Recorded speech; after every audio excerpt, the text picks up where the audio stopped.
Yeah, my company had firsthand experience dealing with a economic espionage case. One of our key employees, a lab director, quit one day, wouldn't tell us where he was going, and we only discovered later that he had downloaded a whole bunch of our data onto his own personal hard drive.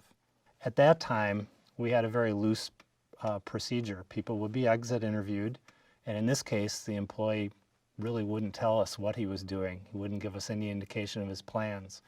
And people got a little bit suspicious, but they didn't have any evidence against the employee, so they really didn't know what to do. They called the law department. What we did was we asked the laboratory manager to conduct his own little informal investigation, and we looked at the computer that this employee had been using. And what we found was that he deleted almost everything off of the computer. All traces of his internet history was gone. He'd scrubbed the computer fairly thoroughly. So that was suspicious, but it could also be innocent. Well, at that time, we did not have formal processes to forensically diagnose a computer. But one of our technical people got lucky. He turned on something called the Show Invisible Files, and when he did that, all kinds of other files showed up that this employee thought had been deleted, but they weren't. And one of those files actually was a log file showing us what he had copied. At that point, we knew exactly what had happened. This employee, over the course of a couple months, had downloaded pretty much all of our confidential information from his business group. It was technical trade secrets, it was business trade secrets. It added up to about 44 gigabytes of data. And what's scary is that data can fit on a thumb drive today. So what we did was we immediately called the FBI to report the theft. This employee quit on a Monday. Tuesday we did our analysis. We called it first thing Wednesday, and there were agents at our doorsteps right away. Took it very seriously. We had daily communication from the FBI from the moment we called. Every day I would be getting calls from the FBI telling us what they were doing, asking questions, following up on leads. The other thing that we learned from the FBI was that this employee had booked a one-way plane ticket to Shanghai the following Friday. So everyone was on a little bit of a deadline because our data was in the possession of this employee who's going to be going to a competitor in an entirely different country. So we had a deadline, and they were making decisions about whether to detain this employee at the border or seek a search warrant. They decided to seek a search warrant, and he was arrested the Thursday night before his Friday flight to Shanghai. Yeah, years ago, when an employee would leave, they'd go to another domestic company. And we knew who those companies were, and those companies were still within the jurisdiction of the United States court system.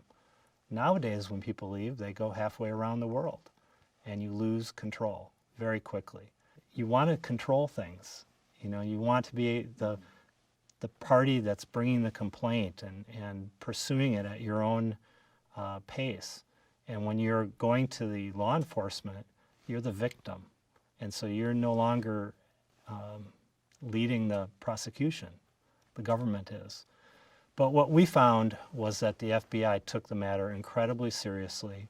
They jumped right into the case, and in the span of a few days had really wrapped up the case. Well, there was concern at the beginning. Everyone's concerned, oh, if we have to go to trial, all our trade secrets will be made public. But that's not the case. There's laws in place to protect the victim companies. And the first thing that the U.S. Attorney's Office did with the FBI was seek a protective order through the court to protect our trade secrets so they would not be disclosed in open court. And that made everyone feel very, very much better.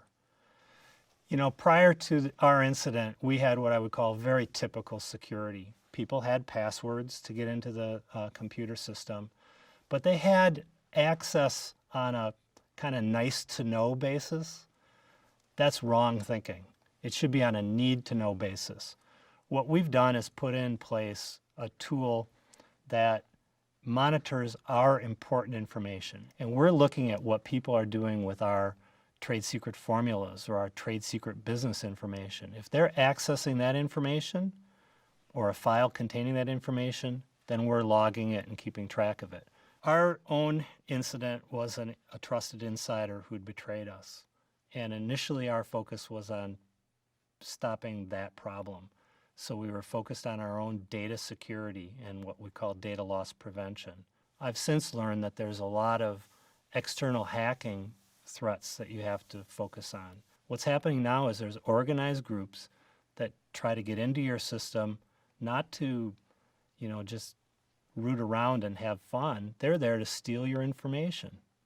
And they do it in a manner that you don't even know it's happened. Our own good employees could have their passwords stolen, and then the access that they would have would be vulnerable. So this outside threat is real, it's persistent, and we've learned an awful lot about how that threat is manifested. So we've spent a lot of time hardening our computer systems against those problems. I think the loss of trade secrets becomes a slow, inevitable decline of your company. It's not all going to happen tomorrow, but you're going to lose that competitive edge that makes you special to your customer and to your investors. And over time, your company just won't be as valuable. I would say if you have a budget for research and development, you should have a budget for information security. Otherwise, you're just doing the research and development for your competitor. Our employees are given periodic education on how to handle trade secrets.